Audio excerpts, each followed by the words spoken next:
예배드리는 모든 분들에게 가득하시길 원합니다. 감사합니다. 서로 돌아보시면서요.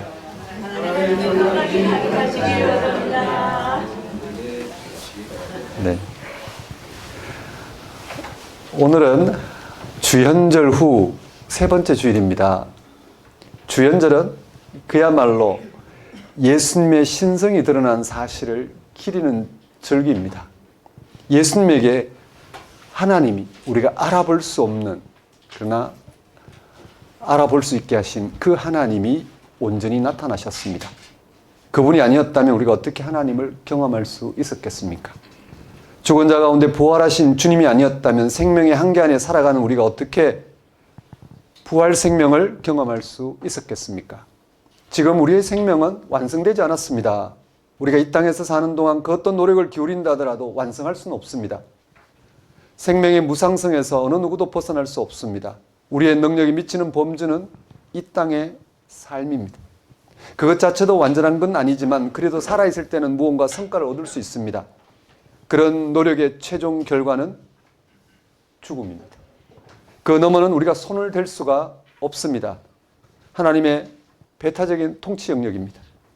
마치 토기장이가 질그릇을 만들고 부수고 사용하는 것처럼 우리의 생명의 주이신 하나님만이 무상한 이 땅 너머의 삶을 다스리십니다.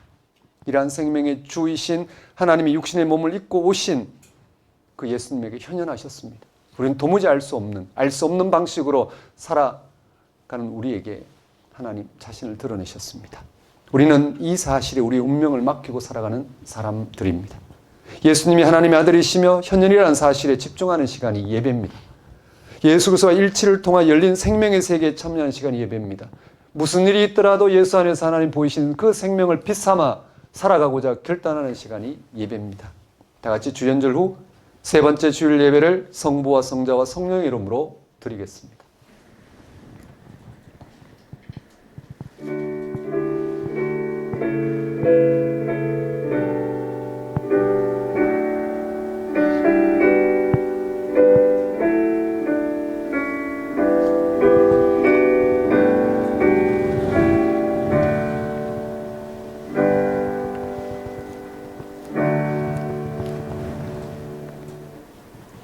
십자가의 도가 멸망하는 자들에게는 미련한 것이요 구원을 받는 우리에게는 하나님의 능력이라. 기록된 바 내가 지혜 있는 자들의 지혜를 멸하고 총명한 자들의 총명을 폐하리라 하였으니 지혜 있는 자가 어디 있느냐, 선비가 어디 있느냐, 이 세대의 변론가가 어디 있느냐. 하나님께서 이 세상의 지혜를 미련하게 하신 것이 아니냐. 하나님의 지혜에 있어서는 이 세상이 자기 지혜로 하나님을 알지 못하므로 하나님께서 전도에 미련한 것으로 믿는 자들을 구원하시기를 기뻐하셨도다. 유대인은 표적을 구하고 헬라인은 지혜를 찾아나 우리는 십자가에 못 박힌 그리스도를 전하니 유대인에게는 끄리끼는 것이요 이방인에게는 미련한 것이로되 오직 부르심을 받은 자들에게는 유대인이나 헬라인이나 그리스도는 하나님의 능력이요 하나님의 지혜니라. 하나님의 어리석음이 사람보다 지혜롭고 하나님의 약하심이 사람보다 강하니라. 창조와 부활의 능력이신 하나님만이 우리를 죄와 죽음으로부터 의와 생명의 세계로 불러내셔서 하나님의 영광에 참여하실 분이심을 십자가에 못 박힌 그리스도를 통해서 나타내신 하나님 아버지를 이 시간 찬양합니다. 예수님의 십자가의 죽음과 부활을 통하여 모든 사람이 구원에 이르는 능력을 나타내신 하나님, 사람들에게는 버림을 받았으나 하나님께는 택함을 받은 예수님의 운명이 우리를 죄로부터 건져서 의에 이르게 하고 죽음에서 벗어나 생명에 이르게 하는 유일한 길이란 사실을 우리의 삶 전체로 받아들이고 그리고 거기에 일치하여 그렇게 하나님이 함께 하시는 그 놀라운 사건을 받아들이고 살아가게 하신 하나님의 크신 은혜를 시간 감사드립니다. 독생자를 세상에 보내시어 사람이 당해야 할 모든 고난을 당하게 하시고 급기야 십자가의 죽음에 이르게 하심으로 인류 구원의 단초를 시작하신 하나님, 그 놀라운 구원의 신비를 신앙의 토대로 삼는 사람들이 지금 이 자리에 모여 하나님께 예배드릴 수 있도록 하신 그 하나님의 은혜를 깊이 간직하게 하신 하나님 아버지를 이 시간 경배합니다. 하나님 아버지, 이 시간 오직 하나님 한 분만을 찬양하며 하나님에게만 소망을 두고자 나온 우리의 예배를 받아주소서. 주연절기에 전적으로 하나님을 신뢰하고 순종한 결과 십자가 죽음을 당하신 예수님을 결국 부활 생명으로 승리하게 하신 하나님의 은혜를 맛보게 하시고 삶이 생명의 축제인 것을 깨닫게 하소서. 이 나라 이 교회가 하나님의 다스리심을 인정하고 통치를 고백하며 하나님만을 의지하게 하소서. 예수님 이름으로 기도드립니다. 다 같이 경배의 찬송 9장 1절 2절 4절 찬양 드리겠습니다.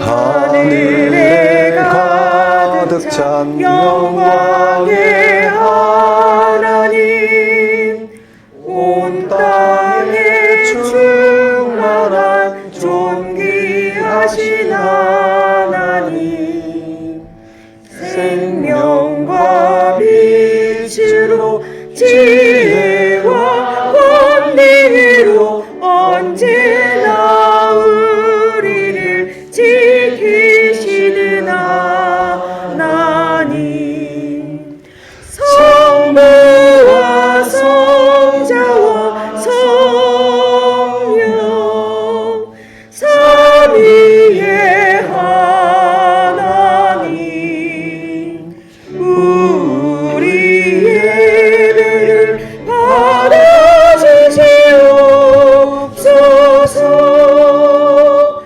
사랑이 넘치는 자비하신 하나님, 은혜가 풍성한 구원의 하나님, 자매의 심령에 평안을 주시옵고 죄악 허물을 용서하여 주소서. 찬송과 영광과 생명 구원의 하나님, 우리 예배를 받아주시옵소서. 주 앞에 나올 때 우리 마음 기쁘고 그 말씀이 되어 새 희망이 솟는다.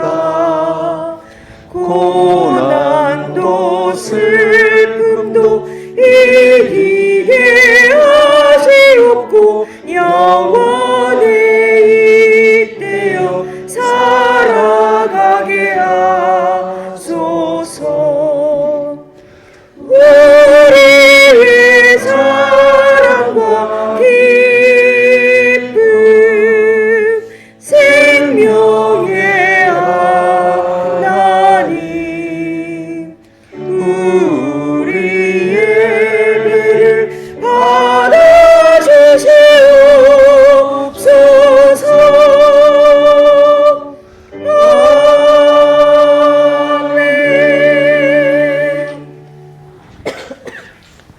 다 같이 사도신경으로 신앙 고백하시겠습니다. 나는 전능하신 아버지 하나님 천지의 창조주를 믿습니다. 나는 그의 유일하신 아들 우리 주 예수 그리스도를 믿습니다.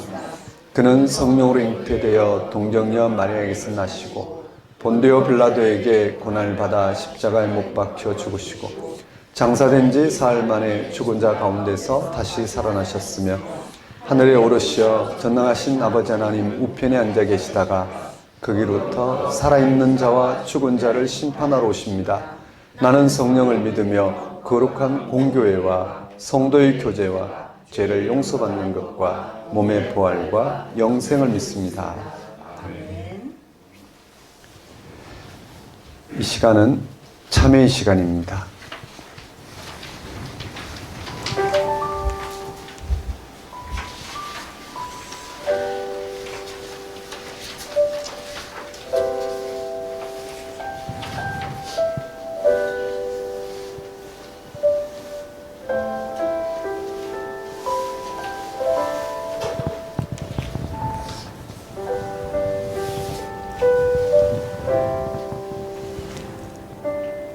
성경은 복음을 다음과 같이 증언합니다. 어두운 데에 빛이 비치라 말씀하셨던 그 하나님께서 예수 그리스도의 얼굴에 있는 하나님의 영광을 아는 빛을 우리 마음에 비추셨느니라.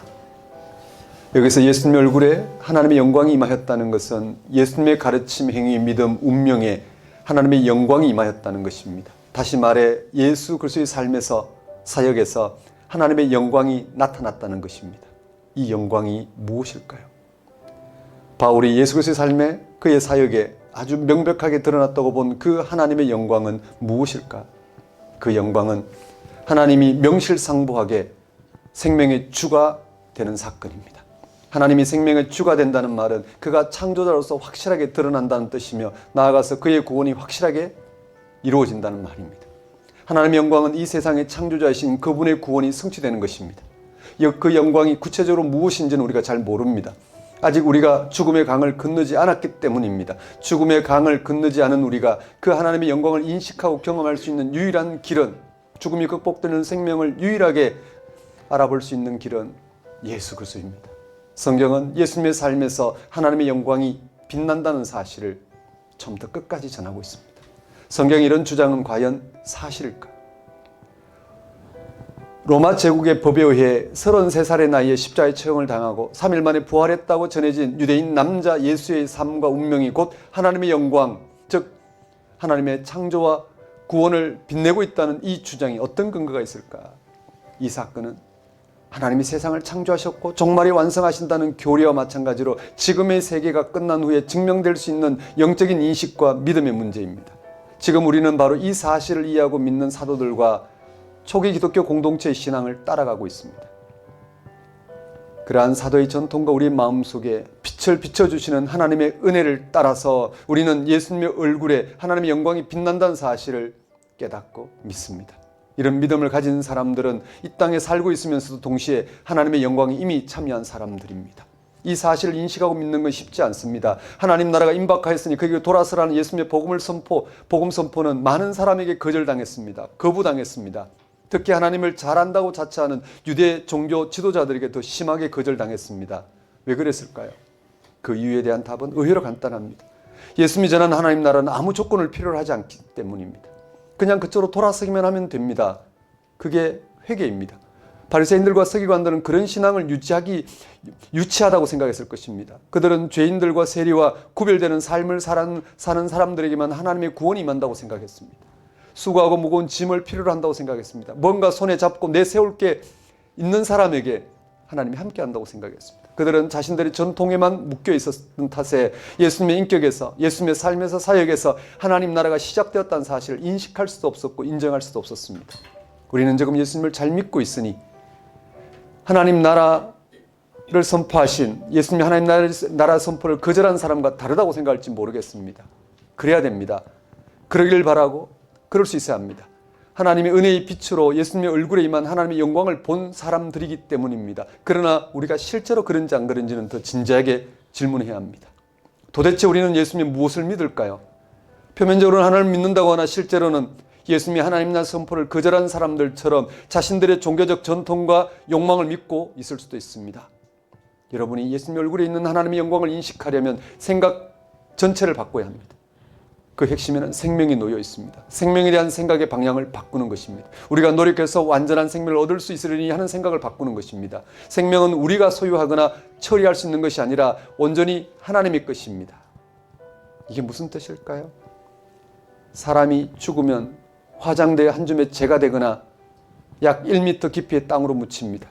많은 이들의 존경을 받은 이나 별 볼 일 없는 이나 죽으면 모두 땅속으로 들어갑니다. 좋은 관에 담기든지 허술한 관에 담기든지 그런 건 별로 중요하지도 않습니다. 그들의 몸은 조금 후에 완전히 해체됩니다. 거기까지가 우리가 이 땅에 살아가는 삶의 한계입니다. 우리가 더 이상 손쓸 길이 없습니다. 기독교 신앙은 바로 거기로부터, 즉 인간의 절대 한계 상황으로부터 그것을 거슬러 하나님의 구원이 시작한다고 말합니다. 예수님이 죽은 자로부터 부활하셨던 사실이 그에 대한 확증입니다. 그렇습니다. 그는 영원한 생명으로 변화하셨습니다. 그 변화가 궁극적인 구원이며 그런 의미에서 그것은 하나님의 영광입니다. 그 영광이 예수님의 얼굴에 있습니다. 그의 사역에 있습니다. 그의 삶에 있습니다. 우리는 예수님의 운명에서만 완전한 생명이 시작되었다는 이 사실을 믿는 사람들입니다. 예수님을 통해서 하나님의 새롭고 고유한 생명을 얻는다는 사실에 모든 것을 걸어둔 사람들입니다. 사랑하는 성도 여러분, 한 주간의 삶을 돌아보십시오. 여러분 뭘 믿으셨는지요? 그 믿음이 예수님 얼굴에 나타난 영광이었는지, 그래서 세상에 어둠이 없고 저 하나님이 함께 하시는 세상으로 밝아지셨는지, 아니면 여전히 여러분이 살아가는 그렇고 그런 삶에 매여 세상 사람보다 더 부정적으로 또는 자랑하는 방식으로 대하셨는지, 이 시간 다시 한번 저 예수님에게 현현하신 하나님의 생명의 빛 가운데서 우리가 세상을 바라고 살아갈 수 있도록 회개와 간구를 드리도록 하십시다.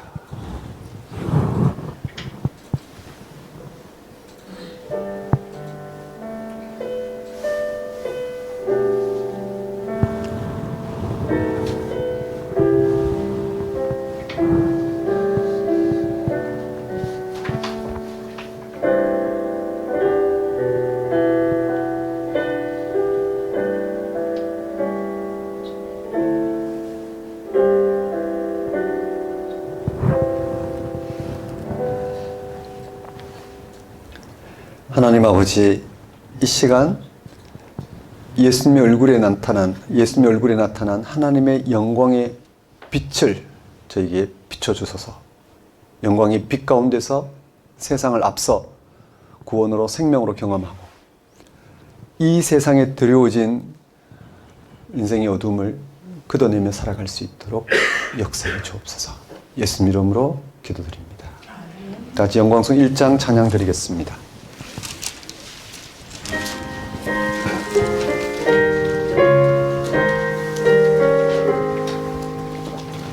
만복의 근원 하나님, 온 백성 찬송 드리고 저 전사여 찬송하세.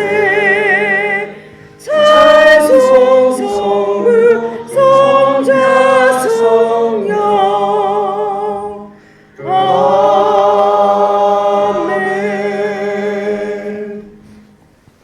이 시간은 봉헌 시간입니다. 봉헌 찬송 68장 찬양 드리면서 준비한 예물 하나님께 봉헌하도록 하겠습니다.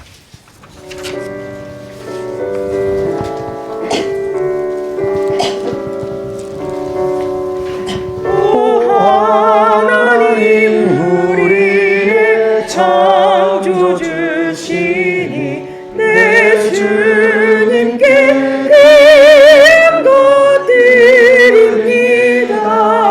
내 주께만 엎드려 경배드리며 내 주의 이름 높이 찬양하네. 오 하나님, 우리의 대주제시여 큰 풍랑이 일 때도 도우셨네.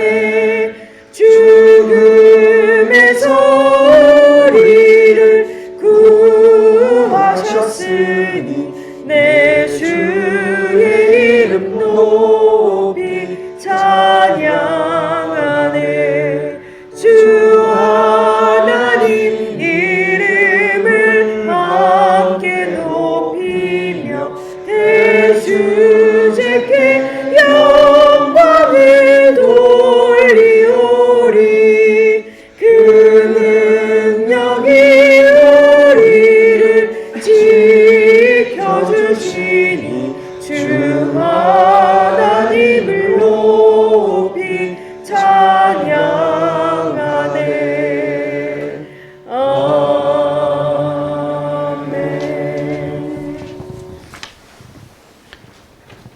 이 세상의 생명과 구원의 근원 되신 하나님, 오늘 주연절 후 세 번째 주일을 맞아 믿음의 형제 자매들이 한자리에 모여 우리의 현재와 미래를 오직 하나님께 맡깁니다. 하나님은 우리를 죄와 죽음으로부터 이끌어내셨습니다. 하나님만이 자유와 해방의 원천이시며 궁극적인 생명의 주이심을 믿습니다. 예수님의 십자가 아니었던들 우리가 어찌 죄의 용서를 기대할 수 있었겠으며 죽은 자부터의 부활이 아니었던들 우리가 어찌 참 생명을 희망할 수 있었겠습니까? 하나님의 아들 예수 그리스도를 통해서 우리에게 구원과 생명을 선물로 주신 하나님께 영혼의 깊이에서 찬송과 영광을 돌립니다. 이제 우리가 감당해야 할 삶의 몫은 예수님에게 일어난 하나님의 구원 통치의 빛으로 우리의 영혼을 맡기는 영적인 태도입니다. 우리에게 생명과 빛을 주시기 위해 하나님의 독생자를 보내신 그 하나님의 사랑에 온전히 붙들리는 것입니다. 예수를 믿는 사람들에게 생명을 주시겠다는 약속에 우리의 운명을 거는 것입니다. 이것이 바로 임박한 하나님 나라를 향해 돌아서라는 예수님의 호소이자 명령임을 믿습니다. 이러한 주님의 부르심에 순종하게 하셔서 참된 소망을 누리게 하시니 이러한 하나님의 구원하심에 오늘 우리의 운명을 맡김으로 세상을 하나님의 구원 빛 가운데 살아가도록 하시니 우리가 어찌 하나님의 크신 은혜를 찬양하지 않을 수 있겠습니까? 이러한 하나님의 다스림 가운데 살아가게 하신 하나님의 크신 은혜를 시간 고백합니다. 우리의 모든 필요를 채우신 하나님께 감사 영광을 돌리는 것은 우리의 마땅히 행할 바이며 또한 지극한 기쁨임을 알고 하나님 앞에 들고 나온 우리의 예물 헌신을 받아주소서. 우리로 생명의 주 앞에 그 신비 앞에 그 약속과 미래 앞에 순종하는 삶을 살게 하소서. 예수님 이름으로 기도드립니다. 교회 소식을 전하겠습니다. 작은 교회 여러분 안녕하십니까? 우리는 현재 작은 교회로 살아가고 있습니다.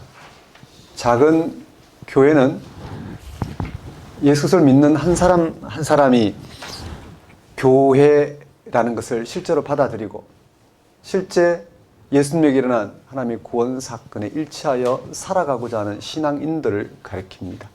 그게 다른 군더더기가 붙을 수가 없습니다. 우리의 행위도 업적도 우리가 내세우는 것도 없습니다. 죽은 자를 살리셨다는데 뭘 내세울 수 있겠습니까? 뭘 거기다 덧붙일 수 있겠습니까? 오직 죽은 자 가운데 살아나신 예수를 통해서 우리를 만나주신 그 하나님께 우리의 영혼을 매일 맡김으로써 죽은 자의 그 소생, 하나님이 오늘 우리를 어떤 식으로 살리시는지를 확인하고 살아가는 것밖에 길이 없습니다. 오직 그 한 가지에 우리의 모든 걸 맡기고자 지금처럼 이렇게 시도해보고 있습니다. 여러분에게 복음이 여러분의 생명이 되는 이 한 가지 사실을 붙들고 살아가는 작은 교회가 되었으면 좋겠습니다. 작은 교회 예배 안내입니다. 일부 주일 예배가 지금 드리고 있는 작은 교회 주일 오전 9시 예배입니다. 2부 주일 예배가 작은 교회 함께한 다음 세대 예배인데 주일 오전 11시인데요. 시즌제로 운영하고 있습니다. 지난주까지 시즌3가 마무리가 됐고 이제 곧 시즌4가 계획이 되면 그때 다시 또 공지하고 함께 예배드리도록 하겠습니다. 그리고 1월 4주간 예배 안내인데 이번 주 1월 세 번째 주죠. 1월 21일 노원구 건영백화점 5층에서 드리고 있습니다. 다음 주 4주 차인데요. 1월 28일 서초구 TMD 교육그룹 지하 1층에서 드립니다. 청년과 함께 드린 작은 교회 예배입니다. 청년과 함께한 성경 공부가 월요일 날 시작이 됐습니다. 그래서 월요일은 청년들과 함께 공부하는 시간으로 또 그 시간에 참여하지 못한 청년들은 또 다른 과정에 위탁해서 공부하고 있습니다. 그렇게 청년들과도 이 복음의 지평을 넓혀 가도록 그렇게 해보겠습니다. 우리는 주일날 이렇게 예배를 드리죠. 예배를 드려요. 우리가 그동안 알아들은 하나님 말씀에 근거해서 하나님께로 실제로 나아가는, 실제 우리의 삶이 다른 어떤 것을 필요로 하는 게 아니라 예수에게 나타났고 우리가 예수를 통해서 만나게 된 그 하나님께로 나아가는, 이미 그는 예수는 죽으셨어요. 우리는 죽어야 될 존재. 그는 죽은 자 가운데 살아나셨어요. 아직도 예수님 외에는 어느 누구도 그 자리에 참여한 사람이 없어요. 우리는 그 길로 향해 나아가는 그런 과정으로서 예배를 드립니다. 그러면 그렇게 예배를 드린 만큼 그러한 삶이 펼쳐지기를 우리는 바라죠. 그러려면 말씀을 들어야 합니다. 살아있는 말씀을 들어야 합니다. 예수 안에 무슨 일이 일어났는지로 우리의 영혼을 달굴 수 있어야 됩니다. 그리고 달아진 우리의 영혼이 이렇게도 하나님 예수 안에서 우리를 생명 충만한 삶을 살게 하셨구나 라고 고백했던 이 삶을 가지고 다시 또 예배 자리에 나와 그 하나님께로 우리의 영혼을 맡김으로써 우리는 주거니 받거니 하면서 하나님께 나아가는 이런 여정이 초기독교부터 이루어졌던 기독교 신앙의 핵심 신앙 여정입니다. 여러분에게 이런 예배가 또 한 주에 이루어지는 성경 공부가 여러분 신앙의 큰 디딤돌이 됐으면 좋겠습니다. 한 주에 이 예배를 드리지 않고 그냥 지나가면 어떻게 살 수 있을까요? 우리 영혼은 무뎌집니다. 무기력해집니다. 또는 다른 것으로, 다른 의지로, 세상살이의 다른 어떤 하나님 앞엔 부정적으로, 또 세상적으로 보면 또 세상적인 방식으로 작동합니다. 그런 삶의 무게를 고스란히 가지고 다시 또 이렇게 가끔씩 예배를 드리거나 그러면 참 힘들겠죠. 본인이 힘들 거예요. 예배 공동체는 그런 힘든 걸 감안하고도 길을 닦고 있죠. 길을 닦고 언제든지 누구든 함께해서 영혼이 달궈지고 하나님 앞에 나아갈 수 있도록 준비하고 있습니다. 하지만 이미 말씀을 들어 우리의 신앙이 어떤 건지 아시는 분들은 이 예배에 그래서 습관적으로 드리지 마시고 그러셔도 됩니다. 하지만 여러분 영혼을 맡기는 방식으로 한번 참여해 보십시오. 그러면 반드시 말씀이 필요하다는 걸 알 겁니다. 또 말씀 공부하시는 분들은 반드시 이렇게 정말 속 시원하게 하나님께 내 영혼을 맡기고 싶은 이 자리가 필요합니다. 그렇게 여러분의 영혼을 강력하게 하나님 함께 하신 삶의 자리로 내어드리는 그런 시간과 공간과 또 실제 하나님 함께 임하는 사건을 여러분이 고백할 수 있는 그런 삶의 흔적들을 꼭 여러분이 붙드셨으면 좋겠습니다. 네, 다음 세대와 함께하는 하나님 나라 여행 시즌 3가 잘 마무리됐습니다. 정말 잘 마무리됐습니다. 시즌 1, 2 지나고 시즌 3에서 아이들에게 정말 어른들이 해줄 만한 신앙인들로서 아이들에게 어른들이 해줄 만한 것을 온몸으로 했습니다. 온몸으로. 정말 이가 없으면 잇몸으로 대하듯이 정말 온몸으로 아이들과 실험했던 여정입니다. 의미가 있겠죠. 그렇죠? 우리가 의미를 찾기는 좀 그렇지만 옳다라는 걸 붙들고 실험해보는 건 맞지 않나 싶습니다. 옳은 게 있는데 그걸 못 찾아서 우리가 할 수 있는 것만 하고 있으면 좀 문제가 되겠죠. 그래서 우리 실제로 아이들과 신앙소통했던 가이드님들, 7차까지 했던 우리 가이드님들과 또 캠프장에서 했던 가이드님들, 그리고 또 그런 과정을 통해 가정에서 실제 부모님이 가이드가 돼서 아이들과 그렇게 소통하셨던 가이드님들 다 수고하셨고, 또 그렇게 할 수 있도록 우리 작은 교회가 그 귀한 손길들을 보태주셨습니다.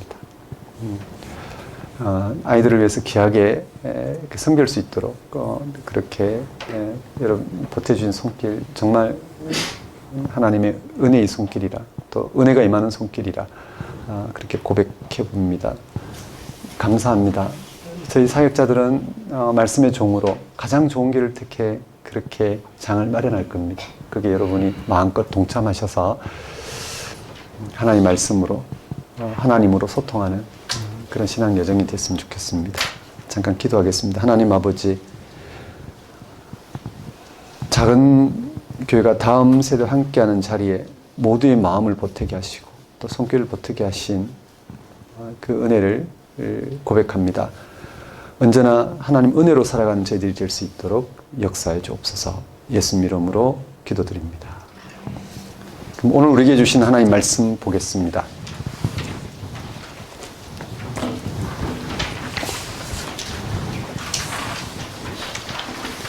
오늘 우리에게 주신 하나님의 말씀은 갈라디아서 2장 15절에서 21절까지 말씀입니다. 현재 작은 교회에서 갈라디아서 말씀이 열려 있습니다. 또 마태복음도 열려 있고 사무엘상하도 열려 있습니다. 그 중에 갈라디아서 핵심 말씀에 해당되는 본문을 오늘 설교 본문으로 잡았습니다. 갈라디아서 2장 15절에서 21절까지 말씀 제가 봉독하겠습니다. 우리는 본래 유대인이요 이방 죄인이 아니로되 사람이 의롭게 되는 것은 율법의 행위로 말미암음이 아니요 오직 예수 그리스도를 믿음으로 말미암는 줄 알므로 우리도 그리스도 예수를 믿나니 이는 우리가 율법의 행위로서가 아니고 그리스도를 믿음으로써 의롭다함을 얻으려 함이라. 율법의 행위로서는 의롭다함을 얻을 육체가 없느니라. 만일 우리가 그리스도 안에서 의롭게 되려 하다가 죄인으로 드러나면 그리스도께서 죄를 짓게 하는 자냐? 그럴 수 없느니라. 만일 내가 헐었던 것을 다시 세우면 내가 나를 범법한 자로 만드는 것이라. 내가 율법으로 말미암아 율법에 대하여 죽었나니 이는 하나님에 대하여 살려 함이라. 내가 그리스도와 함께 십자가에 못 박혔나니 그런즉 이제는 내가 사는 것이 아니요 오직 내 안에 그리스도께서 사시는 것이라. 이제 내가 육체 가운데 사는 것은 나를 사랑하사 나를 위하여 자기 자신을 버리신 하나님의 아들을 믿는 믿음 안에서 사는 것이라. 내가 하나님의 은혜를 패하지 아니하노니 만일 의롭게 되는 것이 율법으로 말미암으면 그리스도께서 헛되이 죽으셨느니라. 하나님 아버지, 이 시간 선포되는 말씀을 통하여 왜 복음인지를 깊이 깨닫게 하셔서 오직 복음으로 가능한 하나님의 구원의 세계에 더욱 깊이 참여할 수 있도록 역사해 주옵소서. 예수님 이름으로 기도드립니다. 오늘 설교 본문은 갈라디아서 2장 15절에서 21절까지 말씀이고 제목은 오직 복음으로입니다.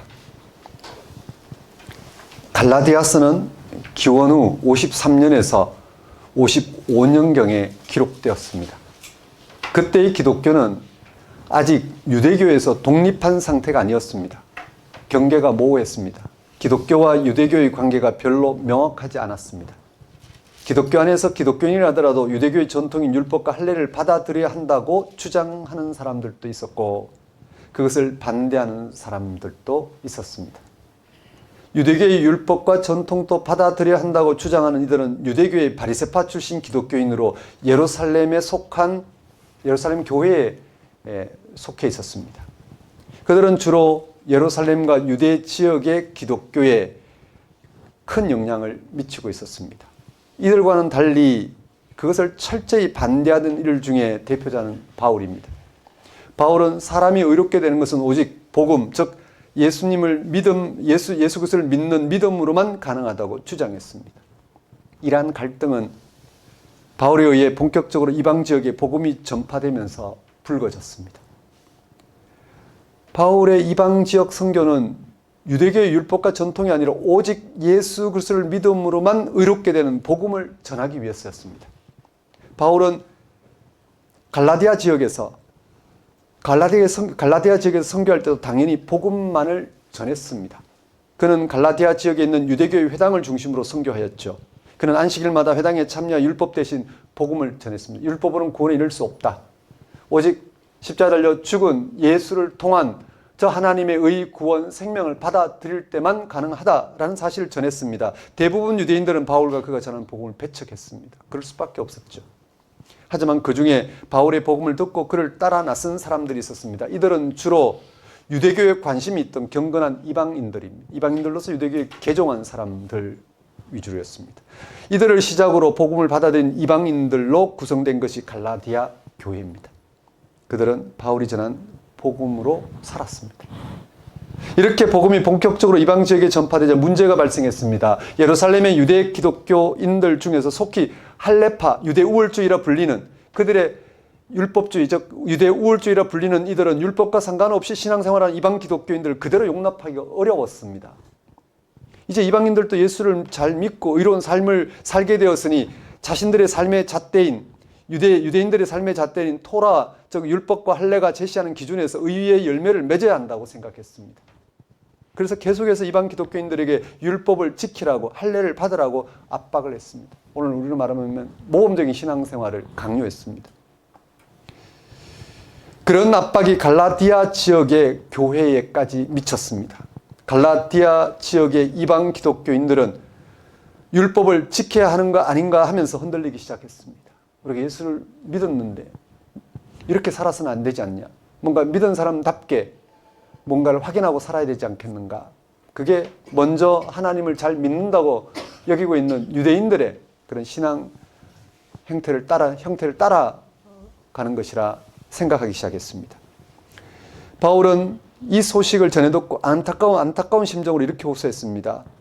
1장 6절에 보면 그리스도의 은혜로 너희를 부르신 이를 이같이 속히 떠나 다른 복음을 따르는 것을 내가 이상하게 여기노라. 이 다른 복음이 예루살렘 교회가 주장하는 것입니다. 바울은 다른 복음을 전하는 사람에게 저주가 내리기를 원한다고까지 했습니다. 지금 바울은 기독교를 박해하는 유대교와 싸우는 게 아닙니다. 같은 기독교인, 바울과 같이 예수를 믿는 기독교인인데 유대 기독교인들과 싸우고 있는 것입니다. 바울은 본문 갈라디아서, 오늘 설교 본문 갈라디아서 2장 15절에 이렇게 말합니다. 우리는 본래 유대인이요 이방 죄인이 아니로되. 여기서 우리라고 했습니다. 우리는 바울 자신을 포함한 유대 기독교인들을 가리킵니다. 그들은 원래 유대교 전통에 살았던 유대인들이었습니다. 유대인들은 율법과 상관없이 사는 이방인들을 죄인이라 간주했습니다. 어떻게 하나님 없이 저렇게 살 수 있을까라고 했던 사람들입니다.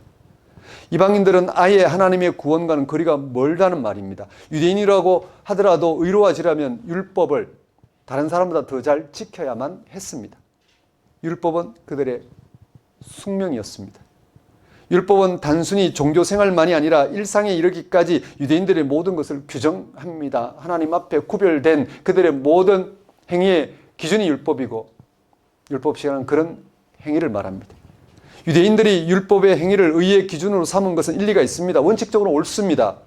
합리적입니다. 정의로운 사회를 만들기 위해서 법이 필요한지 아닌지를 보면 됩니다. 준법 정신이라거나 법치주의라는 말이 다 이런 걸 가리킬 겁니다. 법이 세상을 지킬 수 있다는 뜻입니다. 돈을 벌더라도 법을 지켜야 합니다. 무법천지면 곤란합니다. 불량식품을 속여 팔면서 돈을 번다면 그는 법의 제재를 당연히 받아야 합니다. 법을 엄정하게 지켜야 세상이 정의로워진다는 말은 옳습니다. 유대인들은 율법에 자신들의 목숨을 걸다시피 했습니다. 그것이 오고 오는 하나님 나라를 향해 이 세상에서 구별된 그들의 모든 태도라 여겼습니다. 유대인들은 자신들의 율법 전통에 자부심을 느꼈습니다. 하나님 없이 살아가는 이들과 하나님께로 나아가고자, 하나님 약속에 참여하고자 세상부터 구별되더라도 더 첨예하게 구별되어 살아가는 그것은 그들의 자랑이었습니다. 여기까지는 율법 신앙을 따르고 있는 유대인들에게 해당되는 내용입니다.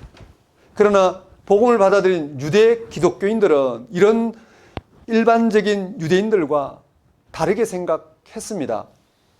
의로워지는 것은 우리의 행위 여부에 있는 게 아니라, 즉 율법을 지키는 데서 가능하지 않다는 사실을 그는 분명하게 확인했습니다. 누구를 통해서요? 복음을 통해서. 그 복음은 십자가 달려 죽으신 예수 그리스도를 통해서 우리가 비로소 의로워진다라는 그 복음을 통해서 확인했습니다. 그래서 바울은 이렇게 말합니다. 16절 말씀을 보면 2장 16절 말씀을 보면 사람이 의롭게 되는 것은 율법의 행위로 말미암이 아니에요.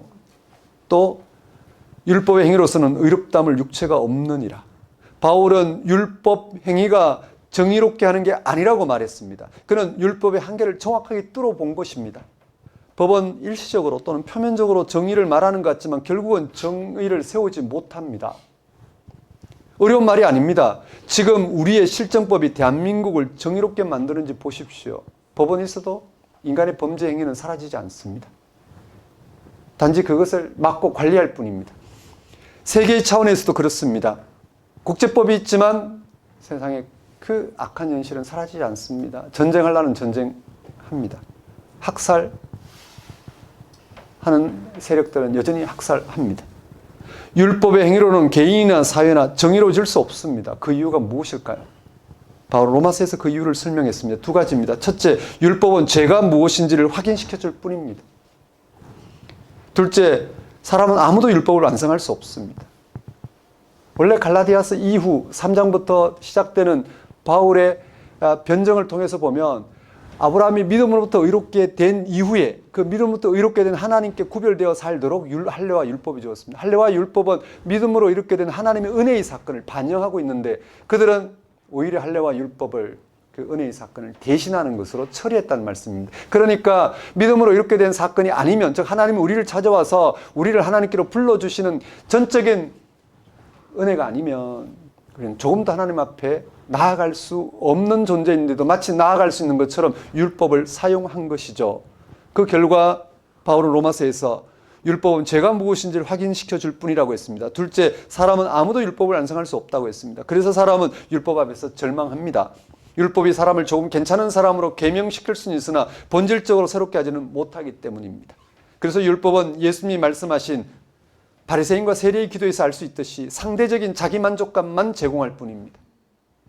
경쟁력을 최고의 가치로 여기는 자본주의가 가장 율법적인 삶의 방식이 아닐까 할 수 있습니다.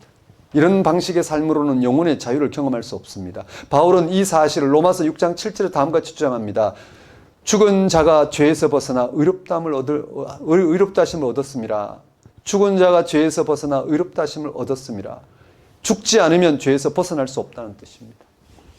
여기서 죄를 어떤 파렴치한 행위나 부도덕한 행동 같은 것으로만 생각하면 곤란합니다. 성경이 말하는 죄는 하나님을 떠난 실존을 말합니다. 한마디로 하면 자기 집중입니다. 자기를 중심으로 세상을 판단합니다. 내가 뭔가를 행해서 남들보다 좀 나은 거나 내가 행해서 내가 생각하는 좀 나은 기준이 있으면 그걸로 마치 내가 높아집니다. 내가 뭔가 달라진 것 같습니다. 그걸 자기 집중, 자기 연민이라고 합니다. 우리는 선한 일을 하면서 자기를 중심으로 생각합니다. 기가 막히죠? 주신 생명을 살아가며 주어진 세상 안에서 소유와 성취를 이루는데도 자기가 높아집니다. 이게 어찌된 일일까요? 좀 외모적으로 잘나면 그게 자기가 높아집니다. 뭔가 가진 게 많으면 자기가 높아집니다. 기가 막히지 않습니까? 자기가 중심이 되어서 세상을 대합니다. 그것이 인간의 숙명입니다. 그것으로 자신뿐만 아니라 다른 사람을 훼손합니다. 죽기 전에 이런 운명을 벗어나지 못합니다. 이런 운명에서 벗어나는 길이, 우리의 그런 운명에서 벗어나는 길이 율법이 아니라면 무엇이 길일까? 다시 갈라디아서 2장 16절 말씀을 보십시오. 사람이 의롭게 되는 것은 율법의 행위로 말미암음이 아니 오직 예수 그리스도를 믿음으로 말미암는 줄 알므로 우리도 그리스도 예수를 믿나니 이는 우리가 율법의 행위로서가 아니고 그리스도를 믿음으로써 의롭다함을 얻으려 함이라. 율법의 행위로서는 의롭다함을 얻을 육체가 없느니라.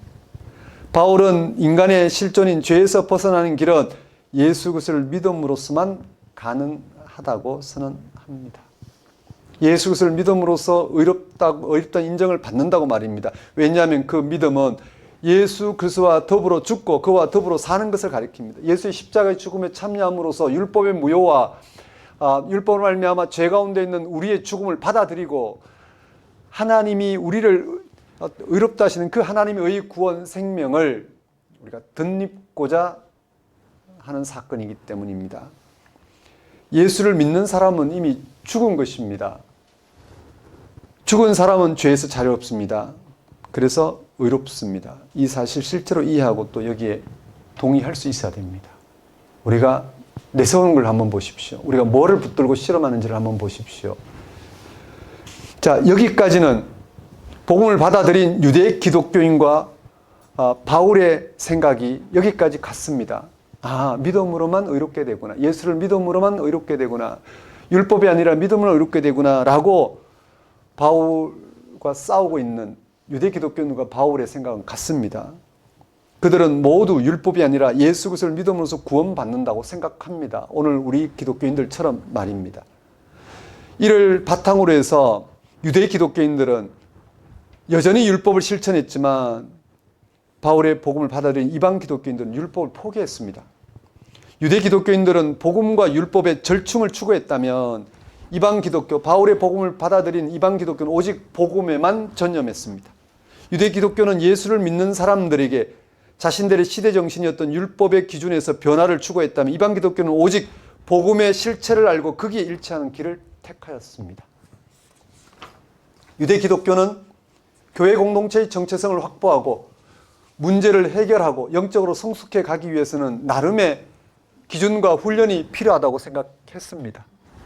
성경을 경건의 서적으로 적어도 1년에 몇 독을 해야 되고 암송구절은 몇 개를 암송해야 되고 어떤 식으로 하루의 경건을 위해서 내가 구별된 태도를 취해야 되는지 그런 것이 필요하다고 생각했습니다. 교회 안에서 일어나는 구체적인 문제들은 복음으로는 해결할 수 없다고 생각했습니다. 잘난 척하는 사람도 생기고 파렴치한 일을 행하는 사람도 생기고 공동체를 꾸리는 일에 무관심한 사람들도 나타나기 때문입니다.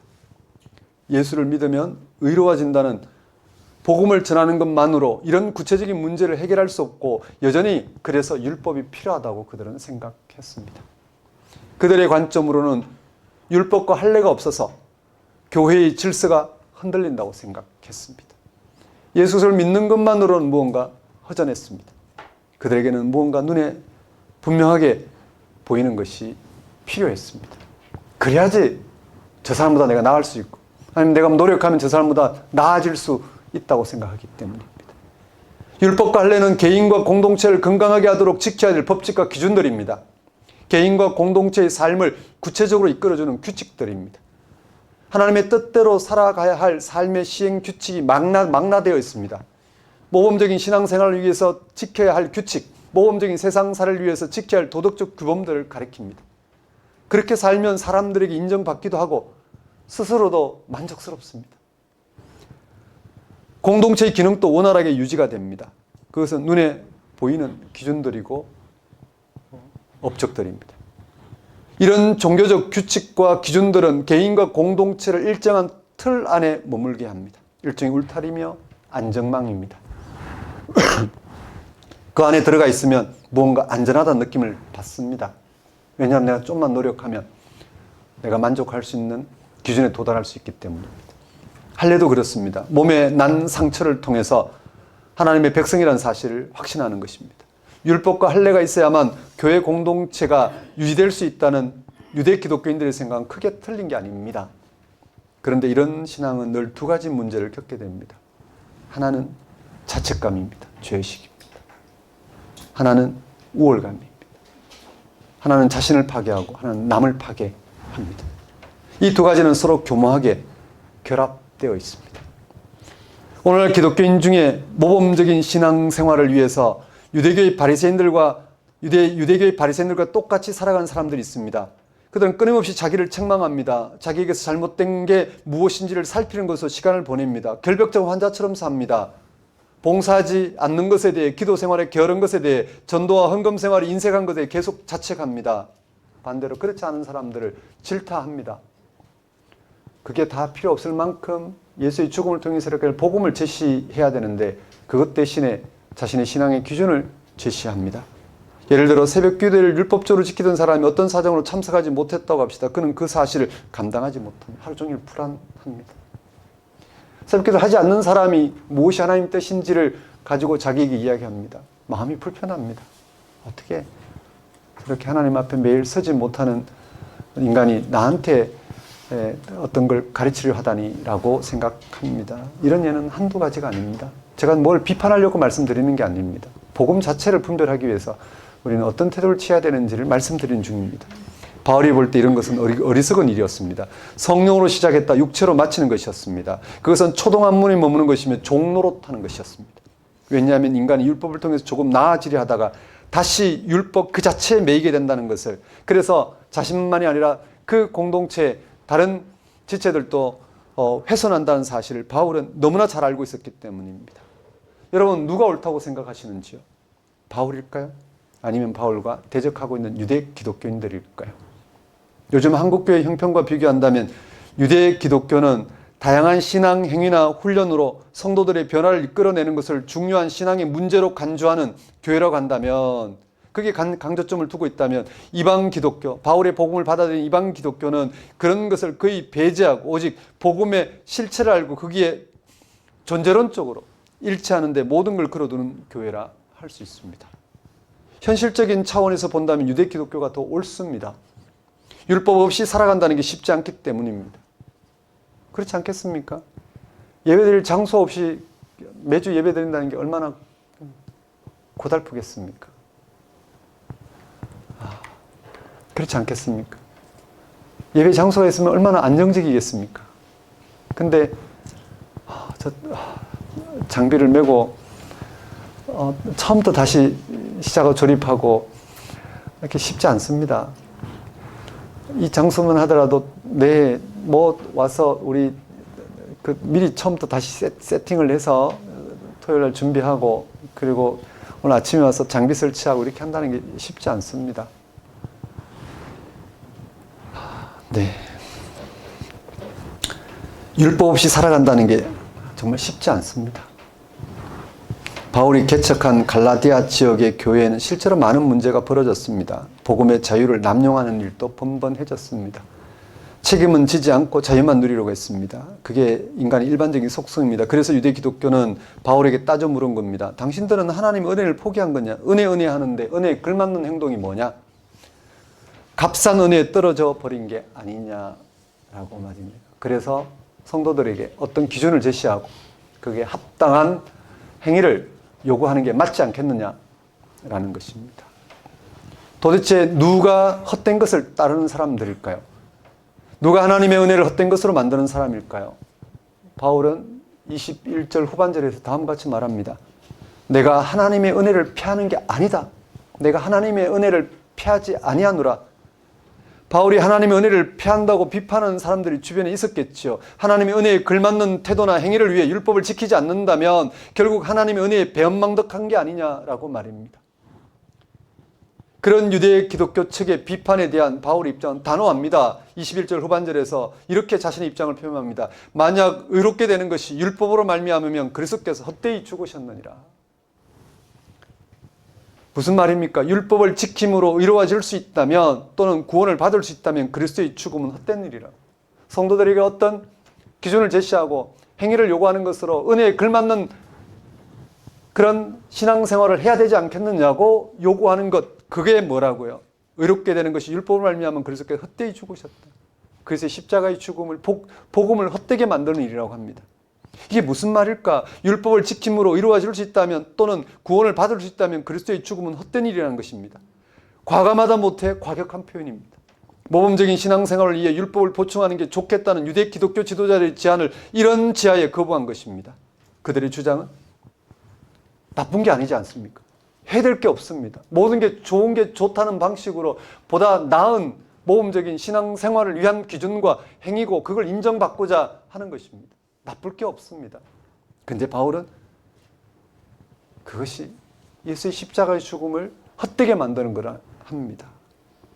왜냐하면 그들의 주장은 결국 예수의 십자가의 죽음을 상대화시키는 거기 때문에 절대 십자가의 죽음에 가까이 가지 못하게 만드는, 점점점 멀어지게 만드는 예수의 십자가의 죽음을 이루신 복음 사건을 마치 우리의 기준이나 행위로 이뤄보고자 하는 시도로 떨어지기 때문입니다. 지금 여러분은 갈라디아서에서 벌어지고 있는, 갈라디아 교회에서 벌어지고 있는 논란의 핵심이, 갈라디아에서 벌어지고 있는 논란의 핵심이 무엇인지를 아실 것입니다. 다시 말씀드리지만 유대 기독교인들도 십자가에 달려 죽은 예수를 통하여 의롭게 된다는 사실을 받아들입니다. 복음을 받아들입니다. 하나님의 은혜를 사모합니다. 하지만 그것만으로 충분하지 않다는 것입니다. 하나님의 은혜면 은혜를 제시해야 됩니다. 왜 다른 게 거기에 포함되느냐라는 것입니다. 무엇이 부족해서. 근데 그들은 거기에 걸맞는 행동을 그들은 필요로 했습니다. 거기에 합당한 삶을 위해 할례를 받고 율법을 지켜야 한다는 것입니다. 율법을 지키는 것이 의를 위한 더 좋은 일이라고 주장한 것입니다. 율법이 본질은 아니지만 모범적인 신앙생활을 위해 필요하다는 주장입니다. 이들의 주장을 바울이 받아들였다면 이방 기독교도 역시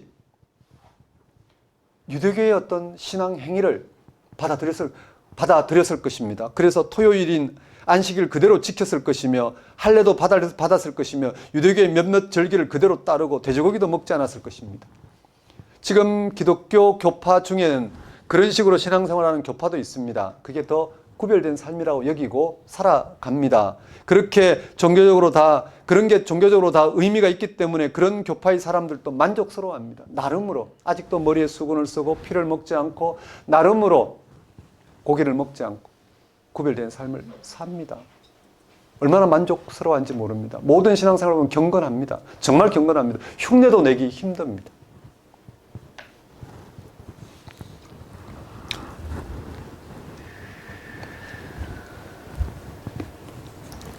바울은 그렇게 생각하지 않습니다. 거기서 복음의 본질이 훼손될 위험성이 높다는 사실을 뚫어보았습니다. 무모해 보일 정도로 복음의 본질에 매달린 바울의 이방 기독교가 실제로 역사에 살아남았습니다. 그게 오늘의 기독교입니다. 당시 유대 기독교는 유대교의 아래로 떨어졌습니다. 흔적도 없이 사라졌습니다. 지금은 기독교가 세계 종교로 우뚝하게 썼지만 바울 당시에는 아주 위태로운 상태에 직면해 있었고 늘 선택의 기로에 놓여 있었습니다. 복음만을 택할 것인지 아니면 그 복음을 복음되게 하기 위한 여러 주장을 받아들일 것인지, 여러 주장을 받아들여야 당대에 큰 영향을 미쳤지만 그러나 그런 기독교는 곧 사라졌습니다. 오직 복음만을 주장했던 기독교가 지금 여기까지 우리에게 다가왔습니다. 바울의 이런 논리에는 기본적으로 십자가 신앙이 자리하고 있습니다. 예수님의 십자가는 당시에 가장 수치스러운 죽음이었습니다. 그것이 유대인들에게는 끓이기는 것이고 이방인들에게 미련한 것이었습니다. 이런 진술이 의미하는 바가 무엇인지 잘 아실 것입니다. 가장 고상한 원리와 가치던 율법입니다. 십자가의 죽음은 수치스럽고 무의미한 사건입니다. 십자가의 죽음은 율법의 결과입니다. 율법이 하나님의 아들을 죽인 것입니다. 골고다의 십자가 처형 장소는 바로 율법의 해체를 가리킵니다. 인간의 노력, 여부에 따른 결과를 해체한 것입니다.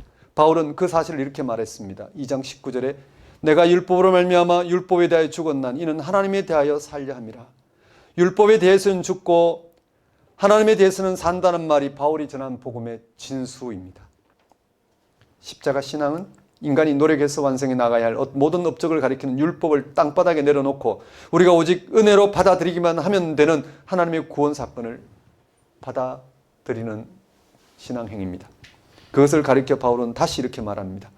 갈라디아서 2장 20절 전반절 보십시오.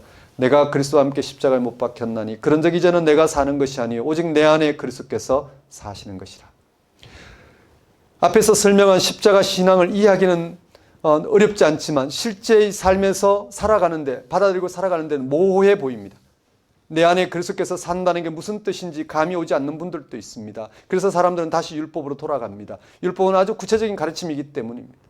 이 구절을 모르는 사람이 거의 없을 겁니다. 늘 외치면서도 이 구절이 의미하고 있는 십자가 신앙의 깊이로 들어가기보다는 그런 종교적 감수성을 표방하면서도 다른 걸 필요로 합니다. 다른 행위를 내세웁니다. 이런 구체적인 율법 안에 들어가 있으면 뭔가 안정감이 느껴지기도 합니다. 그래서 바울을 반대하는 기독교 지도자들이 계속해서 율법을 강조했습니다. 여러분 중에서도 이러한 내용을 이해하는데 구체적으로 이러한 내용, 십자가의 신앙은 옳다 받아들이는데 구체적으로 무엇을 어떻게 해야 하는지 갈피를 잡기 힘들다고 하소연하는 분들이 많을 겁니다. 그럴 겁니다. 십자가 신앙을 자칫 모호하게 받아들이면 구체적인 율법의 유혹을 받을 수밖에 없습니다. 늘 갈등 가운데 있습니다. 자유롭지 못합니다. 여러분 세상 사람들이 삶을 보십시오. 율법을 통한 의로 삶을 완성하고자 합니다. 어떤 기준에 따라 행하는 것으로 자기의 삶을 높이기도 하고 낮추기도 하고 다른 사람의 삶을 낮추기도 하고 높이는 방식으로 뭔가 안정감을 또는 삶에서 해결되지 않는 것을 발산시키기도 합니다. 현대인들이 삶의 완성을 어떻게 추구하고 있을까요? 일반적으로는 존경받는 사람이 되는 것입니다. 또는 행복한 조건을 성취하는 것입니다. 이를 위해서는 돈도 좀 잘 벌고 이름도 내고 착한 일도 하고 취미 활동도 하고 스펙도 잘 쌓고 등등 할 일이 많습니다. 이런 노력들은 다 필요합니다. 모두 선한 것들입니다. 모두 열심히 자기 몫을 감당하면서 살아야 합니다. 그럼에도 불구하고 이런 것들은 우리를 의롭게 하지 못한다는 사실을 알아야 합니다. 여기에 인생을 걸면 결국 예수님의 십자가는 무의미해집니다. 십자가 너머에 하나님의 구원 사건 눈에 보이지 않습니다. 그냥 염두에만 두고 종교적으로 처리하고 나머지 어떤 기준에 따라 자기의 삶을 안전하다는 것은 열등감이나 우월감에 떨어진 방식으로 세상을 헤아리는 그런 상태에 머뭅니다.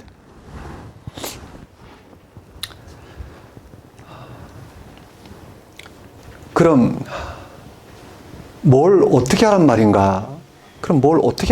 하고 매일 십자가만 묵상하면서 살란 말인가? 하고 또 혼란스러울 수 있습니다. 우리는 여전히 세상에서 육체로 삽니다. 이런 삶은 각각 다 소중합니다. 우리는 땀 흘려야 합니다. 먹고 마시고 숨을 쉬어야 합니다. 사람들과 관계도 맺어야 합니다. 거기서 당연히 실수도 할 겁니다. 그걸 다 감수하면서 살아야 합니다. 바울도 그 사실을 잘 알고 있었습니다. 그래서 그는 20절 중반절에 여전히 육체 가운데 사는 것에 대해서 말합니다. 바울은 그런 육체로서의 삶을 위에서 설명한 율법의 차원에서 자신의 삶을 완성하기 위해서 사는 것이 아니라 이 육체의 삶을 믿음의 차원에서 살아간다고 합니다.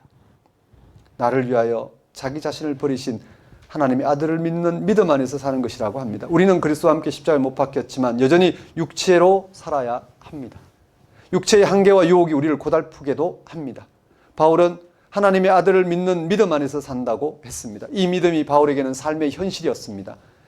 예수 그리스도가 하나님의 아들 되신 그 사건의 일치에 하나님이 예수를 통해서 행하신 구원 통치에 우리의 모든 존재 근거를 거는 삶 말입니다. 그것이 바로 믿음으로 사는 것입니다. 그것이 바로 하나님의 은혜로 사는 삶입니다. 이것이 기독교인의 영적 실존입니다. 육체로 살아가되 육체에 요구되는 것이 아닌 예수 그리스도를 믿음으로 말미암아 하나님이 우리에게 베푸신 사건을 덧입는 방식으로 살아가는 것 말입니다. 예수 십자가의 빛에서 자기의 삶을 살아내는 것입니다. 그렇게 살아갈 때 율법의 행위가 아니라 그리스도를 믿음으로 의롭다함을 얻는다는 신앙의 신비가, 즉 존재론적 신앙의 능력이 그의 삶에서 현실이 될 것입니다. 하나님만이 하실 수 있는 그 일을 그는 그의 삶의 능력으로 삼게 될 것입니다. 하나님이 아니면 해결되지 않는 인생살이의 문제가 저 예수를 통한 하나님에 의해서 해결되고 있다는 사실에 마음을 두게 됩니다. 사랑하는 성도 여러분, 신앙의 위기는 늘 우리에게 도사리고 있습니다. 영적으로 자기 성찰이 부족할 경우 예수 그리스도의 십자가는 상대화되고 그래서 축소되고 온갖 종류의 율법이 교회를 지배하게 됩니다. 신앙생활이 종교적 업적을 쌓아가는 기회로 오용되고 있습니다. 율법주의의 행위입니다. 행위신앙으로의 돌이킴입니다. 그것은 하나님의 은혜를 폐하고 그리스도의 죽음을 헛되게 하는 일입니다. 아무리 선한 것이라 하더라도 자기 의는, 어떤 기준에 따른 행위를 내세우는 자기 의는 십자가 신앙을 헛된 것으로 만듭니다. 우리는 그렇게 살아갈 수 없습니다. 예수 그리스도에게 하나님의 의가 현재적으로 나타났습니다. 그것을 믿는 자에게 의와 구원이 은혜로 주어집니다. 이 하나님의 의는 오직 믿음으로 주어집니다. 다른 것을 내세울 필요가 없습니다. 믿음에는 그 어떤 것도 부가적으로 필요한 게 없습니다. 절대적이고 궁극적인 의, 구원을 대신할 수 있는 게 우리에게는 전혀 없습니다. 그것은 하나님의 은혜로 예수를 통해서 성령의 역사를 우리에게 주어질 뿐입니다. 거기서 여러분은 창조자 하나님만이 이루실 수 있는 참 생명을 얻게 될 것입니다. 이것이 우리 기독교인들이 세상 사람들과 달리 육신의 몸을 입고 세상에서 생명을 얻고 살아가는, 또 살아가게 하는 복음입니다. 여러분, 이 복음이 여러분을 주장하는 그런 한 주가 되었으면 좋겠습니다. 왜 예수를 믿는 것인지, 왜 예수가 지금 또 살아 우리와 함께 하시는 그리스도가 되시는지를, 예수를 믿음을 말미암는 하나님의 의를 경험함으로 생생하게 여러분의 삶으로 받아들이고 경험하는 한 주가 되었으면 좋겠습니다. 기도하겠습니다. 하나님 아버지, 하나님의 귀한 아들 예수님을 육신으로 보내셔서 그 육신의 삶에 오직 하나님의 의 구원 생명으로 채우게 하시고 끝내 죽음을 통해 의 구원 생명을 오늘 우리의 의 구원 생명으로 나타내신 이 크신 하나님의 은혜를 맛보고 살아갈 수 있도록 인도해 주옵소서. 우리 모두가 인간관계, 세상관계에 매이지 않고 매여 살아가는 그런 어떤 삶의 기준이나 행위로 자기 자신이나 남들을 판단하지 않고 오직 예수 안에 세상을 새롭게 하신 그 하나님의 구원 생명을 덧입음으로 우리의 모든 삶을 새롭게 밝혀갈 수 있도록 자신과 세상 사람들이 새로운 의로 모두가 의롭게 되는 이 한 가지를 맛보며 살아갈 수 있도록 인도하여 주옵소서. 예수님 이름으로 기도드립니다. 다 같이 일어나셔서 결단의 찬송 287장 찬양 드리겠습니다.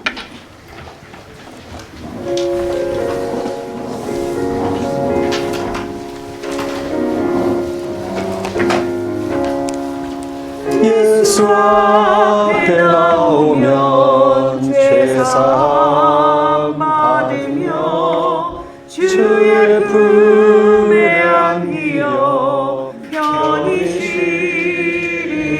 쉬리라. 우리 주만 믿으면 모두 구원 얻으며 영생 공감 멸류관 확실히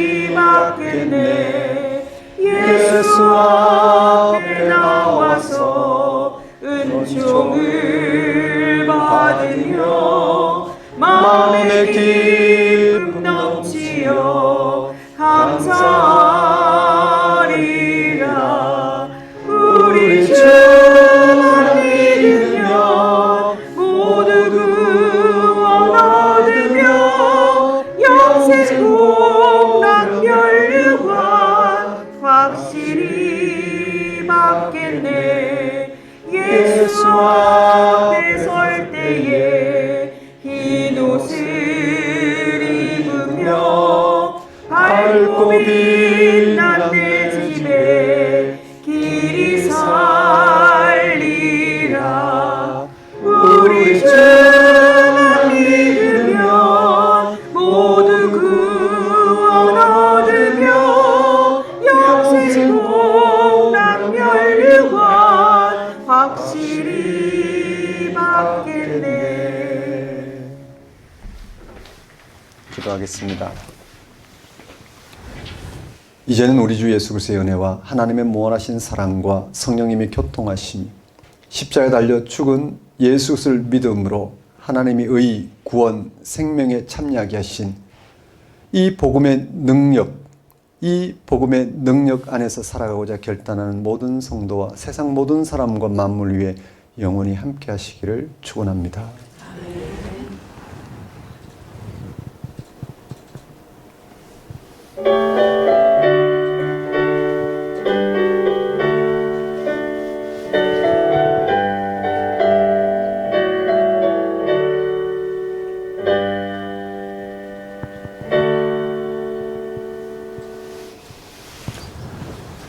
예배를 마치겠습니다.